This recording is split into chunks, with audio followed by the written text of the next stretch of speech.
In this video, we're going to connect to our server via a very popular and free FTP client called FileZilla that works with both Windows and Mac computers. While we won't want to transfer our project files until after our server has been configured for Django, setting up FTP beforehand is a good idea because it'll allow you to easily modify files from the comfort of your favorite text editor on your local computer, instead of having to use the command line. I know, Linux whizzes are going to groan to hear that not everyone loves using the command line V editor or Nano. But while there are many powerful command line text editor tools, I want to make this video fast and easy for everyone, so we're going to stick with graphical text editors. To start, we're going to download FileZilla from FileZillaProject.org. Now this is really strange, but you'll actually want to use Chrome for the download. The browser shouldn't really matter normally for a simple download, but I actually noticed when I downloaded FileZilla from Firefox that the default downloadable for a Mac is a DMG file with advertising bundled with it. But when you do it with Chrome, the default for a Mac is just the app, which is definitely what you should prefer. So anyway, you'll want to download the client from the home page. After clicking the client download button, your operating system should be automatically detected, and you can download now to download an installer for your machine. On Windows, the install is trivial. You'll just click on the downloaded file and an installer will walk you through the process. And to install FileZilla on a Mac, you'll want to untar the compressed file that you download if it ended with the .tar.bz2 suffix. Note that if you did end up downloading the DMG, you can just double click that if you like. Just make sure that you check out of the advertising bundle. To untar the file, navigate to your downloads folder and terminal and type the following command: tar xvfj followed by the downloaded file. So you'll want to replace everything after xvfj with the name of your download, including the file extension. After untarring this file, you should have a regular application file for FileZilla.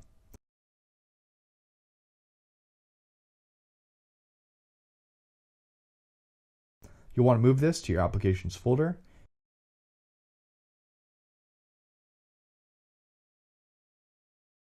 and perhaps even to your dock below for easy access. But since I already have FileZilla in both of those locations, I'm going to delete these copies.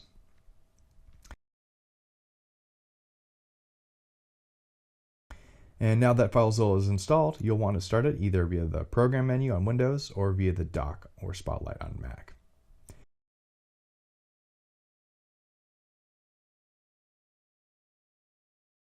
When you fire up FileZilla, it may look slightly different depending on your operating system, but it shouldn't be too far off. You'll see a directory tree on the left that allows you to explore your directories on your local machine. Below this window is an expanded view of the files and subdirectories of whatever directory is highlighted in the section above. And below at the bottom, you'll see a list of files that are queued to transfer, failed to transfer, and successfully transferred. Right now, there's obviously nothing here since we haven't started transferring any files. On the right half of the screen, you'll see that there's space for a server's directory tree and expanded file lists, but we're going to have to connect to our server first. To do that, you'll want to open the Site Manager. As you can see, I currently have multiple sites already saved in FileZilla, but if you haven't used it before, yours will be empty. The first thing that we'll want to do is add our site to this list. To do that, click the New Site button.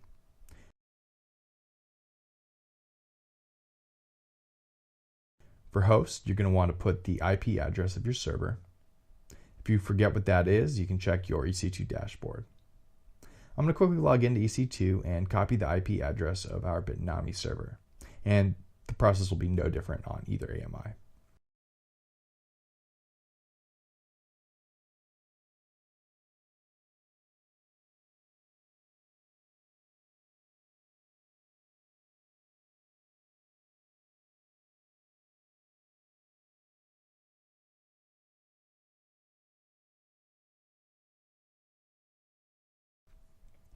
Once you have the IP address copied into the host field, you'll want to select SFTP for the protocol, since we will need an SSH key to connect to our server.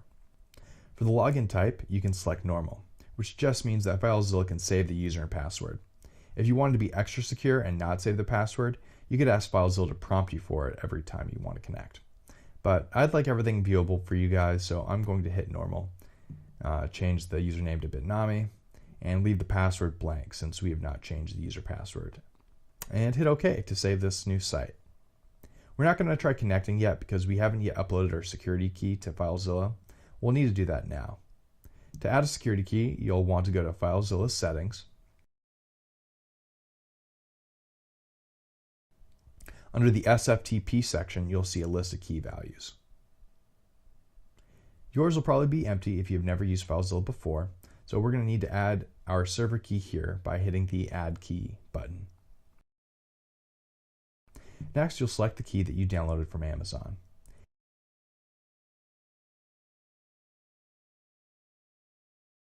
Note that the default format of the key that Amazon gives is .pem, but FileZilla only supports .ppk. Luckily, they are able to convert the file for you. Just hit yes when prompted and pick a name for this new ppk file.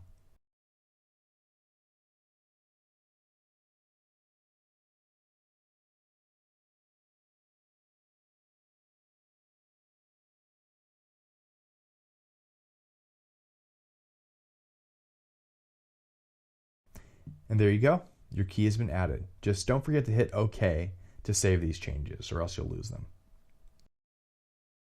Now we should be all good to connect to our server.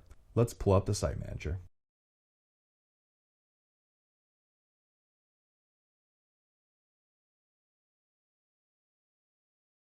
Oh, it looks like I left the name of our site to be the default value. So let's change that really quickly.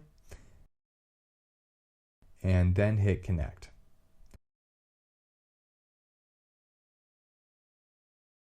Boom, we're in. Now we can navigate our server's folders with the ease of a graphical user interface. This is super nice. Let's try transferring a file from our local computer onto the server. You can do that by double-clicking the file from the middle sub-window, or by dragging the file over into the server's directory like so. Whoops. Wait a second, it looks like the file appeared briefly and then disappeared. I wonder what happened. Let's take a look at the failed transfer section for more info. Yeah, our last transfer failed, and the stated reason for that is it could not start the transfer. Well, I have an idea of why that is. By default, many Linux environments aren't going to let just anybody modify files. Normally, by default, you'll have to own the files to modify them. We're going to need to add the user Bitnami to be an owner of any directory that we'd like to modify. To do that, we'll need to connect to our server via SSH and run the change owner command from the command line. In this video, I'm going to connect using terminal as it's so much more convenient, but if you're on Windows, you'll want to connect via the Java SSH client or PuTTY. If you forget how to do this, please refer to my earlier video that explains this in great detail. Okay, let's fire up our command line. Navigate to our key directory,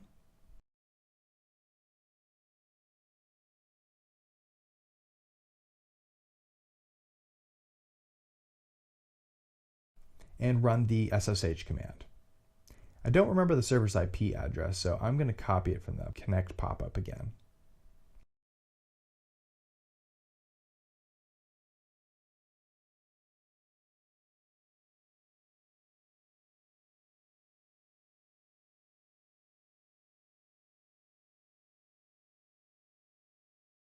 And we're in. Let's see, which directory should we add ourselves the owner to? I think for now, let's play it safe and say that the Django folder is a safe bet. In the future, we may need to increase the number of directories that we're an owner of, but I'll leave it here for now. Oh, and remember that home is an alias for the directory opt, so I'm just going to switch over there.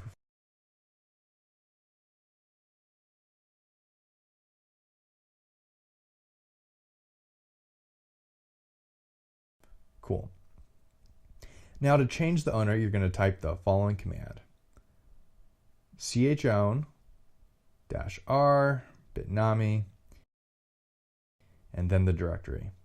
We could just put period for the current directory, but I'm afraid that some of you may be in a different directory than me and I don't want to risk it. So let's just rewrite the chosen directory. Opt bitnami apps Django. So this says that we're going to change the owner of Bitnami apps Django and all recursive directories below to include Bitnami as an owner.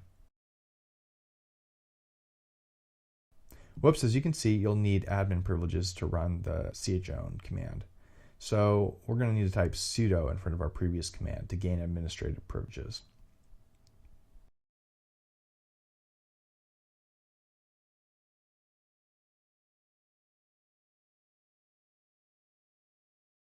Great.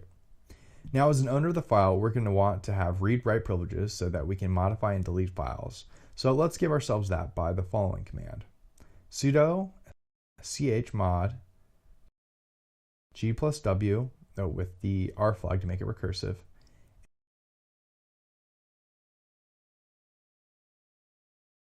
and then our directory.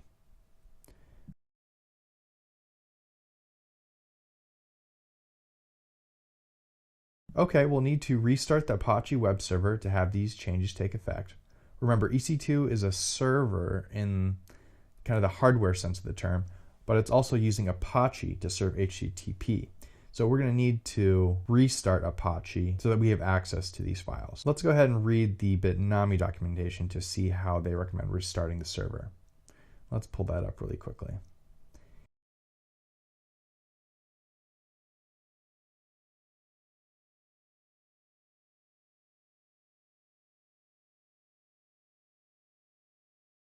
Here it is. Let's copy this command over to our shell.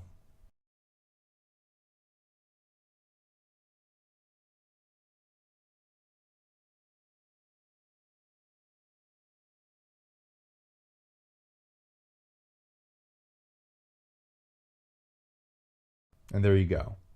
As you can see, it restarts rather quickly. Now let's go into FileZilla and establish a new connection just to make sure that FileZilla loads the new file permissions.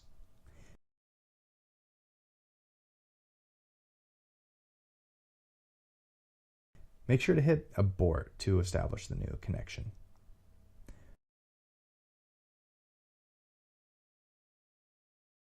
Awesome, we're back in. Now let's try transferring that same file again by double-clicking. Yes, as you can see, it's all working now. In this video, we learned how to set up an FTP connection via FileZilla so that we can easily transfer files from our local machine and server, view edit server files on our local machine, which will come in handy when we're configuring them in the next video, and we can even delete files, like so. In the next video, we'll go over how to configure our Bitnami server. If you ended up going with a non-Bitnami server, see the alternative video that succeeds it.